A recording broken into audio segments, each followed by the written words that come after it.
Hey there, Wealth Press subscribers, viewers, traders, and investors. It's time for another midweek update, and I am joined as usual by Mr. Lance Ippolito. Lance, how are you doing today? Good, good. How are you, James?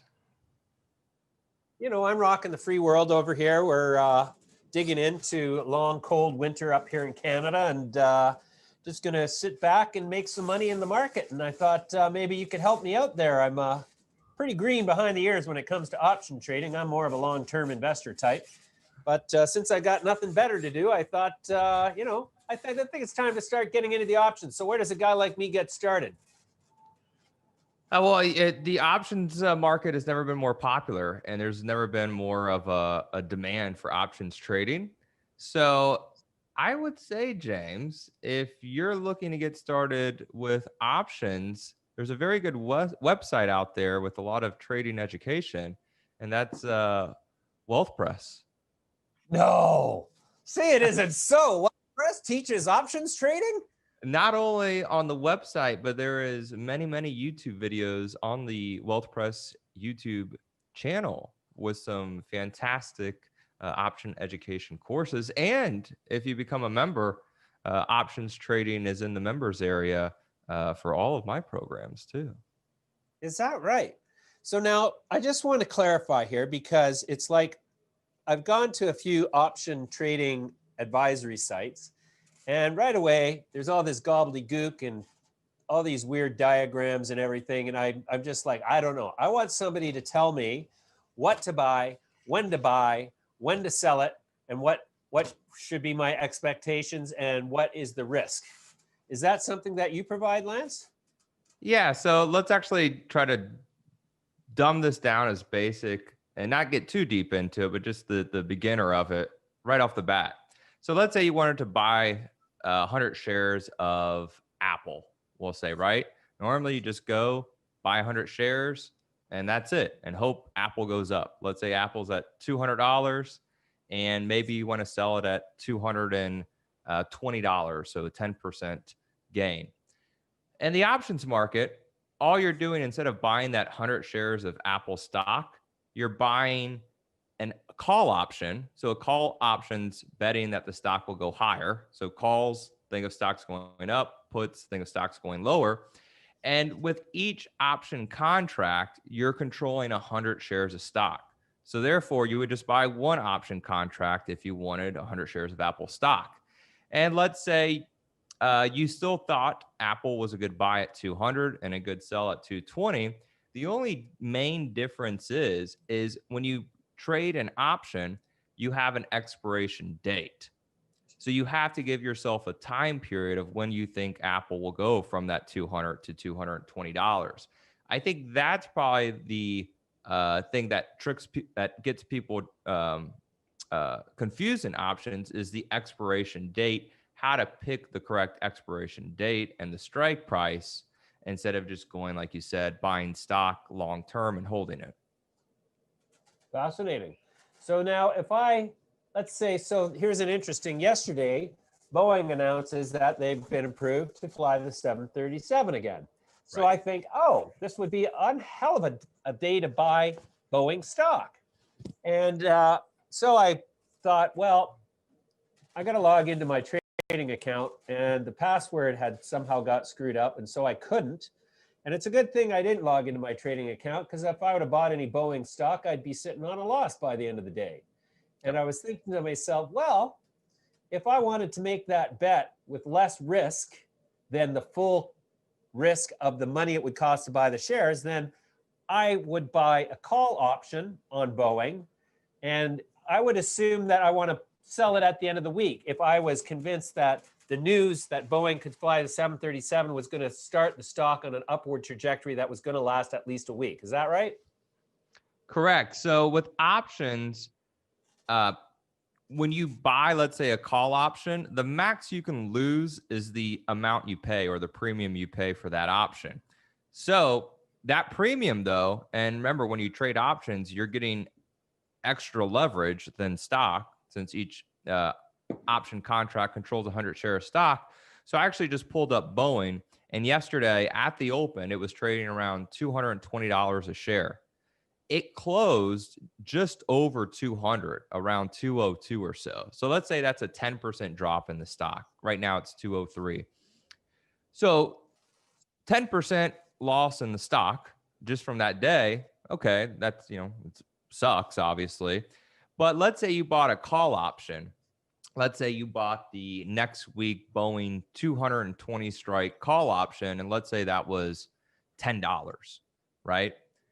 That option might have gone with that 10% drop in the stock from $10 to maybe $5. So that would be a 50% loss. And just off that 10% drop in the stock. So you see how options, obviously you can make a lot of money when you're right, but it's a double-edged sword because, you could be down 50% in that position. Ah, interesting. So that's the confounding thing about options to me, is it's like you've got so many variables to consider. It's not simply put your money down and see which way the stock goes and decide when to sell it at a loss or sell it at a win. Right. It's got all these little nuances that can flavor the experience. So like, okay, so Boeing closed down 10% yesterday. If I'd have bought the options expiring next week, I'm not necessarily down 10% next week. It could still go back up above 200. It could go through 220, and then I'm in the money. Right. So on the one hand, options give me the ability to remain exposed, even though I might lose 50% of my money, but I'm only putting $10 at risk as opposed to $200. Exactly. So the risk versus reward is very, very favorable in options trading. But another thing you have to think of, options are supply and demand. So yesterday, when you heard the news on the of Boeing coming out when it was up, around 220, the stock was up. So therefore, demand a lot of people are looking at it. So what happens to the price of the options is they go up in value. So demand drives prices higher. That implied volatility is going to be high because everybody wants a piece of Boeing. Well, when the stock starts to drop and people are like, oh man, I don't want these options anymore, that demand goes down, you start having supply. So that implied volatility drops. So therefore, the price of the options drop. And to throw it on top, your deltas are getting lowered. And the main thing with short dated options is you have time decay or theta decay. Since those options expire next week, each day that goes by that Boeing doesn't get closer or above that 220 strike price, those options are going to dwindle in value. So timing with options is really, really important compared to, just buying stock where, you have an infinite time horizon. You can control when you want to buy more, when you want to sell it. There's no, basically, there's no countdown of expiration, that clock ticking.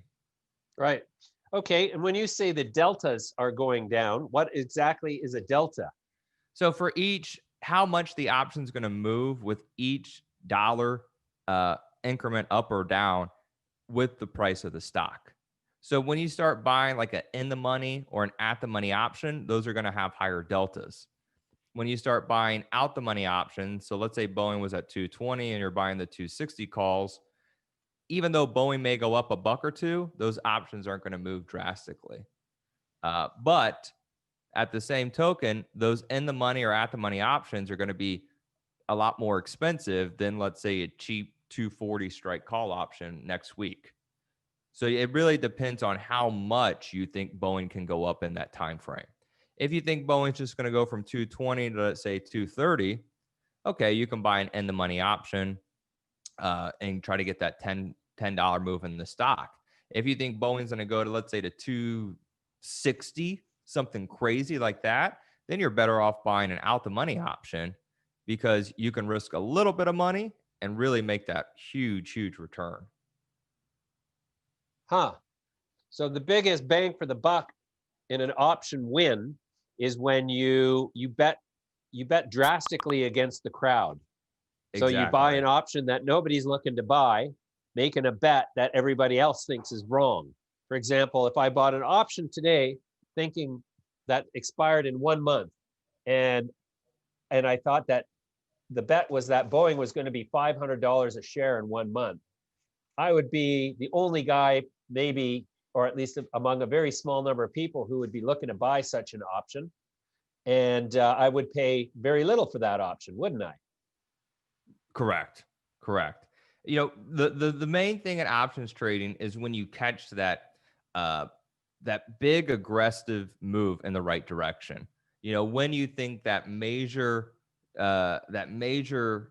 either news event or some kind of event that pops up out of the blue that catches the market makers, the guys controlling the price of the options, um, off guard. So, like for example, you know, if a stock has earnings upcoming, well, the market makers are going to price the options a lot. They're going to jack up the prices because earnings are a big event, right?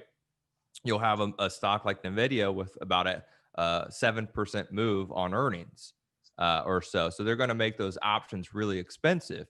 So let's say Nvidia moves up 7-8% on earnings, those options aren't going to pay. It was already implied.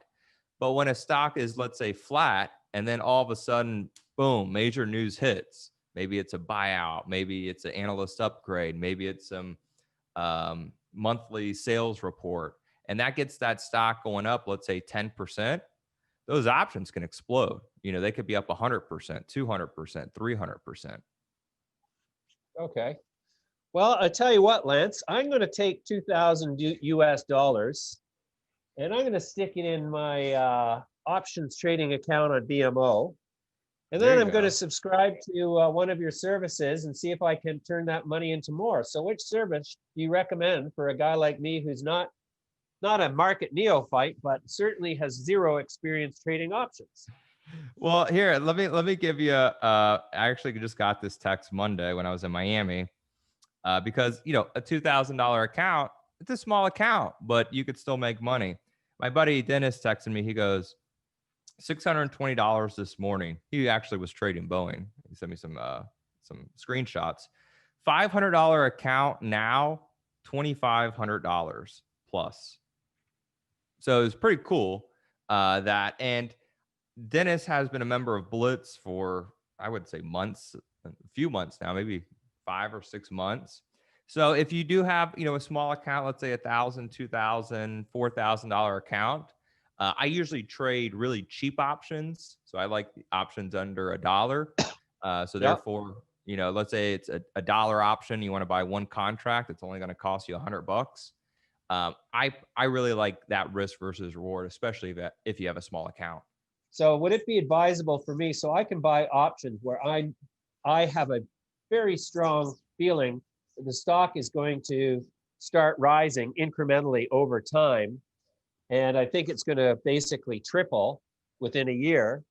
So would I be buying options every week just ahead of that rise, or would I buy a year dated option way out on the triple to maximize the gain of one option and just wait for a year? So the longer the expiration date, the more expensive the options are going to be. So let's say options expiring in December, they're going to be cheaper than options expiring in March of 2021. So you're definitely paying for that time for the trade to work out. So usually what traders do is, let's say they think stock XYZ is going to have good earnings in late February of 2021. They would go out to at least March to capture that earnings event, right? And at the same time, those options are going to be priced a little bit more because the expiration captures that earnings event. So the market makers usually have access, and let's say it's an analyst date or some kind of conference or some earnings event, they'll usually jack up the option prices to capture that event. So very rare, unless like a company moves their earnings date or so, will the options be mispriced, as what we say. But you always want to make sure you're buying yourself time for the trade to work out. That's a key, because a lot of people, when they get into options trading, I feel like they go and they say, "Wow, I can buy a Facebook 180 call option for 30 cents, but it expires in 2 days," right? And if Facebook doesn't shoot up past that 180 in 2 days, those options go worthless and they lose their entire premium they paid. So really, buying time, it is definitely something that will make you win more than you lose, we'll say, than the cheap weekly I see. options. Okay, interesting, Lance. Well, this has been very, very informative. I'm going to go ahead and deploy a little bit of capital, and we'll see how I did next week. So thanks for joining me today, and wish me luck. For sure, James. Options trading, it seems very overwhelming at first with all these terms and Vega, Theta, Delta. But in reality, once you get it down, it might take a few weeks, a month. Thankfully, the education, Wealth Press, and the YouTube can be helpful. But once you get it down, you'll get the hang of it. And it's like riding a bike. You'll be able to do it on your own and get right back on. Beautiful. All right. Well, we'll see how I do then. Thanks very much for joining me, Lance. We'll come back to you next week. Have a fantastic weekend. You as well.